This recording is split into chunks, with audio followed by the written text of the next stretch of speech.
రాముణ్ణి ఆరాధించు, అల్లాని గౌరవించు, అల్లాని ద్వేషించమని మాకు సనాతన ధర్మం చెప్పలా. ఇది చెప్పాలి, అర్థం చేసుకోవాలి. ఈ సూడో సెక్యులరిస్టులు, కుహానా సెక్యులర్ వాదులు, నేను ఒకసారి వైజాగ్లో 19లో ఒక సీనియర్ నాయకుల్ని అడిగాను. నేనేమడిగానంటే, secularism, what is the true meaning of secularism అని. అలా మాట వచ్చి నేనేమడిగానంటే, మీరు ఒక హిందువు తప్పు చేస్తే ఖండించండి, ఒక ముస్లిం పట్ల ద్రోహం చేస్తే ఖండించండి, శిక్షించండి.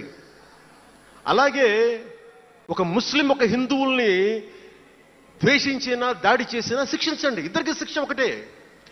అలా కాకుండా వీళ్ళనంటే ఓట్లు పోతాయి, వీళ్ళంటే ఓట్లు పోవని ఓట్లు రాజకీయం చేస్తేనే కదా ఈ రోజున ఇంత హైందవం భగవాన్ ఎందుకు ఉందంటే దీనివల్లే. Because of pseudo secularists. ఈ రోజున ఇది జరుగుతుందంటే because of you pseudo secularists, because of you. మీరే కనుక secularism, if you would applied in the true spirit, there would have no need for the changes what are there today. మీరు చేసే తప్పులు ఆ రోజు నేను అడిగా. ఓల్డ్ సిటీలో, పతబస్తీ హైదరాబాద్లో మీరు 15 నిమిషాలు మీరు కళ్ళు మూసుకోండి, పోలీసుల్ని మేము హిందువులకి ఏంటో చూపిస్తామంటే నువ్వు ఎవరిని ఉద్దేశించి మాట్లాడుతున్నావు? హిందూ అంటే దాంట్లో పవన్ కళ్యాణ్ కూడా ఉన్నాడు. పొద్దున్న లేస్తే నేను హనీఫ్, అబ్దుల్, మొత్తం రహీం వాళ్ళతోనే ఉంటాను నేను. కానీ నేను వాళ్ళతో ఉన్నాను కదా అని చెప్పి నాకు బాధ రాదని మీరు అనుకోకండి, తప్పది. ఓ గలతే భయ్యా, తప్పది. వస్తుంది బాధ. నేను ఎవరిని నిందించట్లా. తిరుపతి కల్తీ లడ్డు చేస్తే నేను ముస్లింలను నిందించలా, క్రిస్టియన్లను నిందించలా. నేను నిందించింది దోషుల్ని పట్టుకోమని. చివరికి ఏం తేలారు? వాళ్ళందరూ హిందువులే కదా. నేను మాట్లాడుతుంది ఇది. This is secularism. If there is true secularism, మన నాయకులందరికీ చెప్తున్నాను, మీ అందరికీ చెప్తున్నాను, true secularism should be applied in the true spirit, not for damn convenient vote bank politics. Don't do it. Janasena is not for it. ఒక తప్పుని తప్పుగానే చెప్తాం. అంటే నేను ఎందుకు చెప్తున్నాను మీకు మాట అంటే, నారాజు గాకుర మా అన్నయ్య నజీరు అన్నయ్య ముద్దుల కన్నయ్య, మన రోజు మనకుంది మన్నయ్య అన్నామంటే డ్యాన్సులు చేశా మీ సరదా కోసం. 1 మినిట్లో డప్పులతో దీంతో డ్యాన్సులు చేసి అది మీ సరదా కోసం. కానీ నా కోసం ఆ లిరిక్ రాసుకున్నా. దేనికి రాశాను? గుజరాత్లో ఆ మారణహోమం జరిగితే దానికి చాలా మంది ముస్లింలు చనిపోతే బాధతోటి నా హృదయం స్పందించి మాస్టర్జీ అనే ఒక ప్రజా కవి చేత నేను రాయించాను ఆ పాట. దాన్ని ఖండించినప్పుడు నేనేమనేది ఏంటంటే, అంటే నేను అంత నిష్పక్షపాతంగా ఉంటాను. నేననేది ఏంటంటే, గోద్రా మారణహోమం జరిగినప్పుడు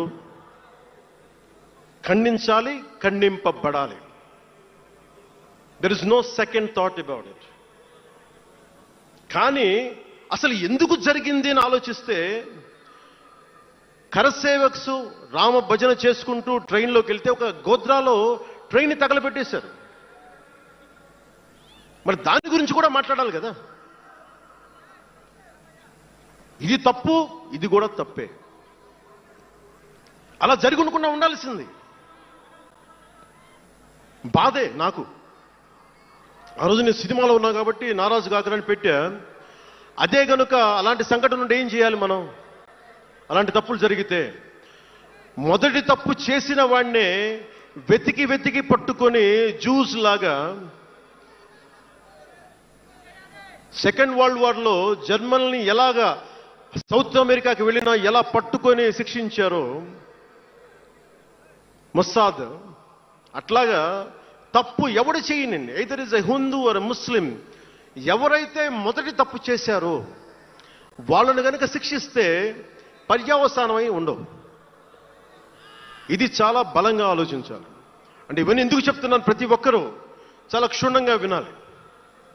ఎందుకంటే భవిష్యత్తులో మీకు ఇవే పోరాటాలు. మీరు ఎమ్మెల్యేలు అయిపోయాం, మంత్రులు అయిపోయాం, అందరికీ కార్పొరేషన్ పదవులు వచ్చేసినాయి అంటే కాదు. ఇప్పుడు మనం వేసింది తొలి అడుగు మట్టుకే. నేను భారతదేశం కోసం చనిపోవడానికి సంసిద్ధంగా ఉన్నాను, గుర్తుపెట్టుకోండి. ఎందుకంటే నా ఇంటెన్సిటీ చాలా వైల్డ్గా ఉండదు. అంటే మాట్లాడితే సంస్కృతాన్ని తిడతారు, హిందీని మీరు రుద్దుతున్నారు, సౌత్లో దక్షిణాదిని అంటారు. అన్ని దేశ భాషలే కదా. మన తమిళనాడులో తమిళ్ హిందీ రాకూడదు అంటుంటే నాకు అనిపించింది మనసులో ఒకటే, అప్పుడు తమిళ సినిమాల్ని హిందీలోకి డబ్ చేయకండి. డబ్బులేమో హిందీ నుంచి కావాలి, ఉత్తరప్రదేశ్ నుంచి డబ్బులు కావాలి, బీహార్ నుంచి డబ్బులు కావాలి, ఛత్తీస్గఢ్ నుంచి డబ్బులు కావాలి, కానీ హిందీ మాకు వద్దంటే అదే న్యాయం. పనిచేసే వాళ్ళందరూ మనకి బీహార్ నుంచి రావాలి, కానీ హిందీని ద్వేషిస్తానంటే ఎట్లా? ఇవన్నీ మారాలి కదా. అందుకని భాషల్ని ద్వేషించాల్సిన అవసరం లేదు.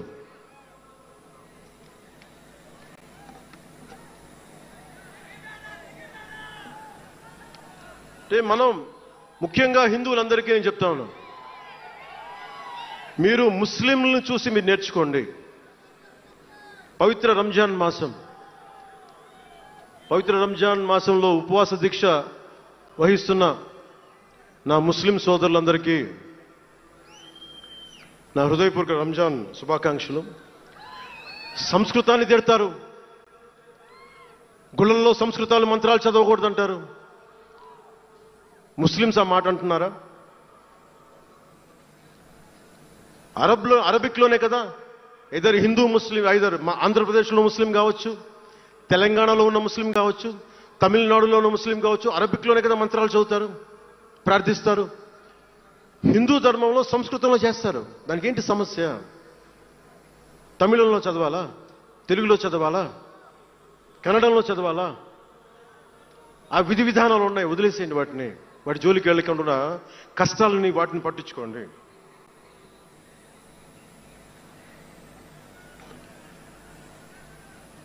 మాట్లాడితే భారతదేశాన్ని ఉత్తరం దక్షిణం అంటూ ఉంటారు. ఆంధ్రాని తెలంగాణ విభజన సమయంలో తెలంగాణ ఇవ్వకపోతే మేము ఈ భారతదేశానికి సంబంధించిన ఒక అన్న స్టేట్మెంట్లు చూసాం, అలాంటి నాయకుల్ని చూసాం. ఆంధ్రాని విభజిస్తుంటే ఆంధ్ర వాళ్ళు మేము ఇక్కడ సంబంధం లేదు, మేము భారతదేశంలో ఉన్నామన్న స్వయం నాయకులు నా దగ్గర అన్నారు. అంటే తెలంగాణ ఇవ్వకపోయినా, ఆంధ్ర ఇవ్వకపోయినా, విడగొట్టినా మేము భారతదేశంలోంచి విడిపోతామన్న మాటలు మీరు ఎలా మాట్లాడతారు? అంటే ప్రతి ఒక్కరికి కోపం వచ్చినప్పుడల్లా కట్ చేయడానికి భారతదేశం ఏదైనా కేక్ ముక్కడ్డా మీ అందరికీ? కట్ చేయడానికి, భారతదేశ సమగ్రతని విధ్వంసం చేయడానికి ఒక్కడు ఉంటే నాలాంటి వాళ్ళు 10 కోట్ల మంది బయటకు వస్తారు. తస్మాత్ జాగ్రత్త. నార్త్ సౌత్ డిబేట్కి నా సమాధానం ఒకటే. ఉత్తరాదిన ఉన్న హిమాలయాల్లో ఉంది పరమశివుని కైలాసం. దక్షిణాదిన ఆయన కుమారుడు కుమారస్వామి మురుగన్ నివాసం. ఈ దేశాన్ని విడగొట్టే ధైర్యం, సాహసం ఎవ్వడికి ఉందని నేను అనుకోను. ఆ భయం నాకు లేదు. వారు ఎంచుకున్న ప్రదేశం ఈ భారతదేశం. అలాంటి దేశాన్ని విడగొట్టాలి అనుకుంటే ఒకసారి ఆలోచించి మాట్లాడండి. భాష వేరు, భావం వేరు. మీరు బయట వారు, మేము లోపల వారం.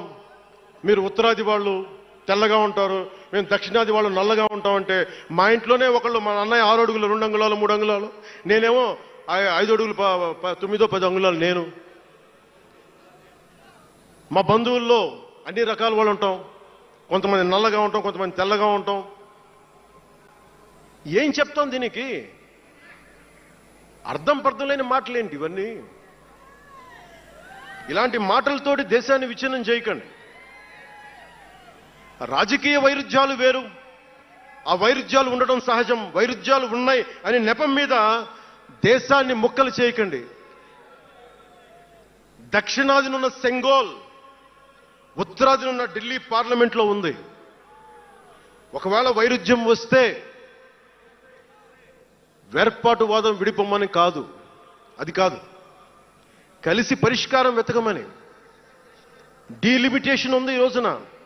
డీలిమిటేషన్ జరిగితే పార్లమెంట్ సీట్లు దక్షిణాదికి తగ్గిపోతాయి అంటే అసలు తగ్గుతాయా లేదనేది డిస్కషన్ పెట్టండి.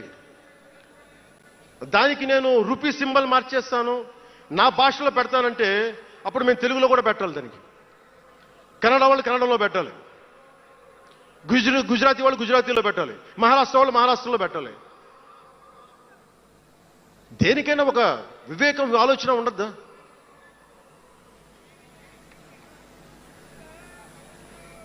ఉన్నత పదవుల్లో ఉన్నవారు మీరు చాలా ఆలోచించి చేయాలి. చాలా ప్రభావితం చేస్తాం మీ మాటలు.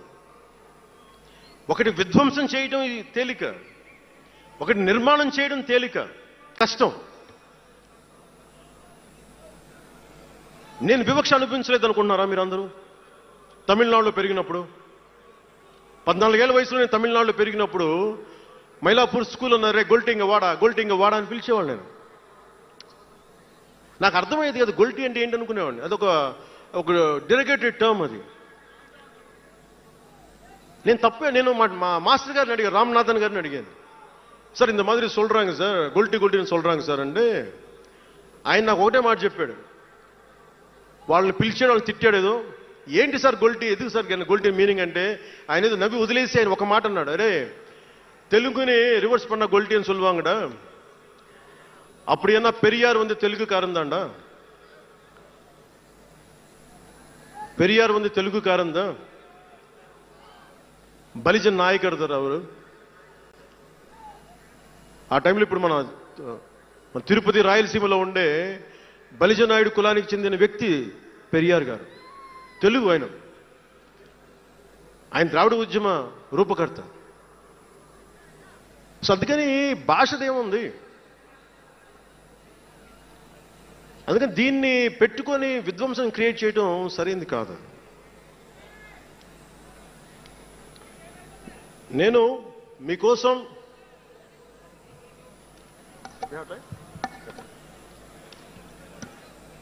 జన సైనికులకి, వీర మహిళలకు, నాయకులకు, అండగా ఉన్న శ్రేయోభిలాషులకు, ఆదరించిన ప్రజలకు, నమ్మి నిలబడ్డ సహచరులకు ఒకటే చెప్పదలుచుకున్నాను, మీరే నా బంధం, మీరే నా అనుబంధం, మీరే ఈ జనసేనానికి రక్త సంబంధం.